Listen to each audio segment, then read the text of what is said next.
Hello and welcome back to Let's Play Dark Souls New Game Plus Bosses.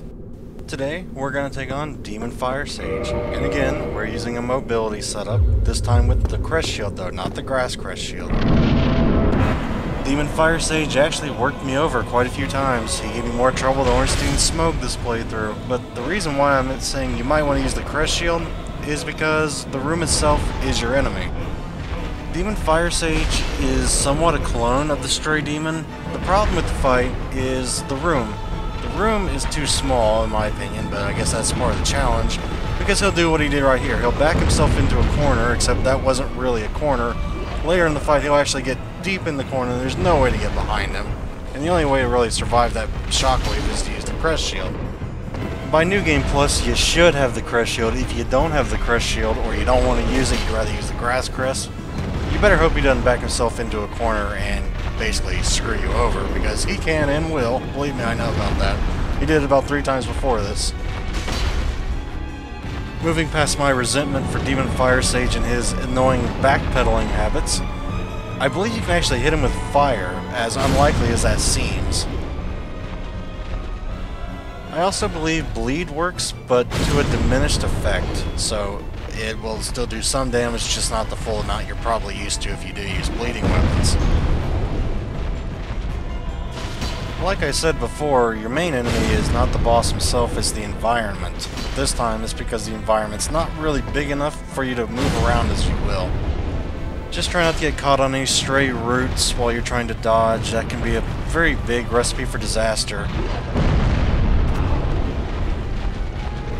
Oh, and I believe his shockwave is actually a projectile shockwave, so even if you have your crest shield out and blocking, it can still hit you from behind and knock you down. That's just a word of warning though, so it's always best to try and get behind him if you can. But sometimes that's next to impossible, and even if you are, you still get hit by the shockwave because it goes behind him as well, so you're pretty much screwed unless you can find the sweet spot. Of course, he can miss with his shockwave, since it is a projectile if you're too close or too far away, but I don't really like gambling, so that's not really a viable strategy, it's just something to keep in mind.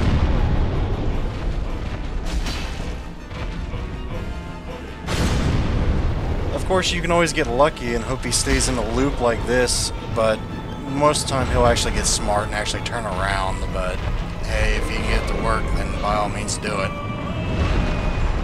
And there's a cheap way to do this fight if you just want him dead. If you get a route between him and you and back up, most times he'll actually just keep walking forward and you can just shoot arrows or cast spells or what have you. Just make sure you're out of range of his melee attack and he'll just keep meleeing. And I'll admit it, I've used that once or twice myself because this boss has really ticked me off before in the past, including about 5-10 minutes ago. But to be the voice of reason, folks, it's not really good to rely on cheap tricks. You just start to rely on them, and then if something goes wrong, you're pretty much screwed, so it's always best to actually learn what you're doing. But I can certainly understand wanting that thing dead, trust me.